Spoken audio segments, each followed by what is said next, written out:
및 그 부인을 향한 수사, 또 아들까지 포함되죠. 같은 경우를 보면서 첫 번째 느꼈던 감정은 동병상련이었어요. 그리고 이재명 대표를 향한 수사 제가 그때 뭐 세워봤더니 세 개의 청이 727일 동안 벌였더라고요. 네. 그리고 6번 소환하고 376회 관련자까지 포함해서 압수수색을 했던데 이거는 뭐냐면 혐의를 따라가서 수사를 하는 게 아니라 사람을 찍어두고 먼지를 털고 먼지가 안 나오면 초미세먼지를 털고 그다음에 그까지 집중 타겟을 하고 하는데 안 나오면 투망을 넓게 펼쳐서 옆 사람을 치고 보좌관 뭐 참모까지 다 확장을 하는 거죠. 이런 수사의 방법이 전형적인 윤석열 사단의 수사 방법이었다라는 점에서 저는 이제 동병상련을 느끼고요. 네.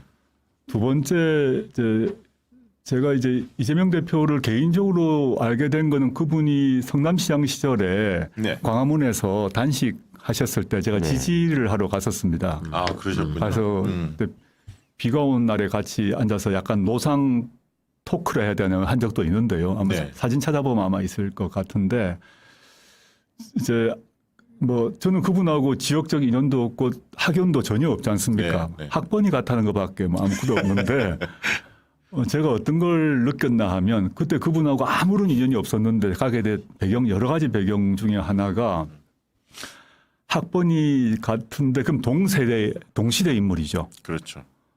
근데 저는 상대적으로 유복한 집안에 태어나서 뭐 부모님이 교사셨기 때문에 대학 들어와서 이렇게 살았는데 저와 동시대의 인물이 네. 정말 어려운 조건에서 소년공으로 살고 검정고시 합격하고 돈이 없기 때문에 장학금 받아서 중앙대 가고 이런 그 과정들을 제가 보면서 네. 제 친구 중에서 어려운 집안 사람들이 많이 있습니다. 많이 있는데 제가 아는 어려운 집안의 사람들보다 훨씬 어려운 조건이었더라고요. 그렇죠. 네. 그 제가 고등학교 친구, 대학교 친구들 있습니다만은 그 경우보다 훨씬 어려운 진짜 속에서 그렇게 사는 사람 본 적이 없어요. 정말 드물었어요. 정말. 우리 학교에도 거의 없었잖아요. 전라도에. 없지. 저희 그 없어요. 당시 시대 네. 그 70년대 말 80년 초에 고등학생들 중에 어렵게 사는 집안이 많았지만 네. 이재명 대표의 가정처럼 어려운 조건은 별로 없었던 것 같아요. 근데 네. 그 속에서 사람이 빗나가거나 또는 스스로 자포자기한 경우가 대부분이었을 것인데 그거를 이겨내고 지금 변호사 생활하고 정치인 돼서 지금까지 온 거 아닙니까? 네. 저는 다른 걸 떠나서 모든 걸 떠나서 그 점에 있어서 아 저분 참 대단하다라는 생각을 했었고 네. 그리고 박근혜 정권에 대한 그 투쟁이 진행될 때 그 선봉에 서서 싸우는 모습을 보고 아 저분 참 그 뭐라고 할까 그 승부사 기질이 있구나. 그 시장 시절, 성남 시장 시절이죠. 그렇죠. 네. 성남시 어떻게 보면 네. 중앙 정치의 관점에서 이제 변방 사또 아닙니까? 그렇죠. 어떻게 보면 저 네. 시장이라고 도지사 되기도 전이니까 예. 그때 아 저 사람의 결기가 있구나 이런 판단을 했었고요. 네. 그래서 저는 뭐 사적 인연은 전혀 없고 그때 한번 보고 그 뒤로 이렇게 뭐 사적 공적으로 살짝 스친 것밖에 없습니다만은 이제 주목을 계속 해왔고 게다가 아까 얘기했던 이재명 대표를 타겟으로 하는 이런 집중적 수사라는 것을 보면서 이건 정말 말도 안 된다라는 생각을 하게 되었습니다. 아니 사실 그래서 이게 이제 문명조합, 명문정당 뭐 이런 얘기도 많이 나왔거든요. 이재명 대표와 문재인 문재인 대통령. 대통령의 이름을 따서 문명조합, 명문정당으로 간다. 뭐 이런 얘기를 많이 했는데 사실 이제 그 문재인 정부에 대한 평가는 평가대로 뭐 객관적이고 또 뭐 성찰할 것들 성찰하고 이런 건 필요하지만 약간 두 분을 또 갈라치기 하는 분들도 상당히 있어요. 사실 의도적인 측면도 좀 있고 또 섭섭한 것도 있을 수도 있고 네네. 뭐 정치적 생각이 또 다 다를 수는 있지 않습니까? 네네. 그러나 지금 윤석열 저 무도한 정권을 우리가 정말 끌어내리기 위해서는 힘을 좀 다들 모아야 하는 그런 어떤 과제가 있는 거거든요. 그런 부분에 대해서 어떻게 생각하시는지 이 한 말씀을 꼭 드리고 싶은데요. 예. 저는 문재인 대통령 개인 그리고 문재인 정부 그리고 저까지 포함해서 여러 가지 지난 5년간의 성과가 있었고 또 한계가 있었다고 생각합니다. 그 한계가 있은 데 있어서는 능력이 부족한 경우도 있었고 또 의지가 약한 경우도 있었을 것입니다.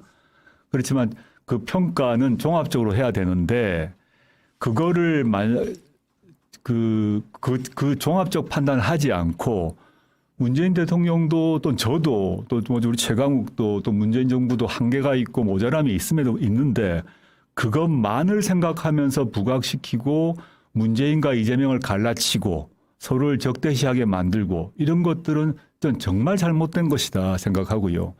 실제 이재명 대표가 여러 가지 상황이 있을 때마다 양산에 가서 인사를 하고 사진도 찍고 또 그 과정에서 문 대통령께서 덕담도 하시고 격려도 하시고 또 이재명 대표 단식하셨을 때 올라와서 네. 여러 가지 중요한 말씀도 하신 걸로 알고 있는데 이런 것을 그 종합적으로 판단해야 된다.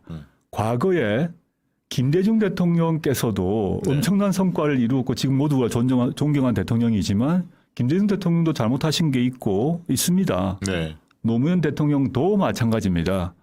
근데 그래서 그렇지만 우리나라의 진보와 민주가 어떤 과정을 통해서 성장해 왔는가 또 단단해져 왔는가를 생각해 보면 특정 대통령 시기에 이룬 게 있고 못 이루면 그 다음 대통령이 또 대통령과 그 정부가 하고 또 못 이루면 또 넘기고 이렇게 해서 성과는 개성하고 한계는 극복하고 이런 과정을 겪어서 지금까지 왔거든요. 네. 그런 걸 보지 않고 계속 갈라치기 하는 것은 우리 스스로 자해행위다라고 생각하고 있고 시청자 여러분들은 그런 것 좀 안 해주셨으면 좋겠다라고 생각하고 있습니다. 다른 거 다 그런데 윤석열 대통령과 윤석열 대통령 측근들의 사고방식에는 옛날식 영위를 하셨으니까 옛날 말에 이제 군왕무치란 단어가 있습니다. 그렇죠. 네. 군왕무치란 말은 왕은 어떤 잘못해도 괜찮다는 거예요. 그 부끄러움도 없다는 얘기예요. 절대 사과를 하지 않습니다. 네. 부끄러움도 없고 사과도 하지 않고 이게 군왕무치인데 군왕무치를 머릿속 깊이 또 가슴속 깊이 또 본인의 경험에서 그 배어 있다 보는 게 검사들은 절대 사과를 하지 않거든요. 어떤 잘못이 있어 사과하지 않습니다. 그렇죠. 과거 이제 뭐 최 의원께서 질문할 때 제가 보았던 것 같은데 서울시 공무원 간첩 조작 사건 관련해서 국회의원들이 아무리 공격을 하고 비판을 하고 사과하라 그래도 절대 사과를 하지 않아요. 이런 것처럼 그런 본인의 경험이건 또는 검사로서의 경험이건 그냥 사회인으로서의 경험이든 간에 이런 사과하지 않는 반성하지 않는 것이 배어 있으므로 그런 것들을 우리 주권자 국민들이 보게 되면 생각이 달라지죠. 과거의 백성, 즉 군왕의 그 지배자의 피지배자에 불과한 백성이면 몰라도 민주공화국의 국민이라면 주권자인데 거꾸로 못 보는 거죠. 게다가 그 정부가 또 그 지도자가 무능하고 또 무지하고 무도하다.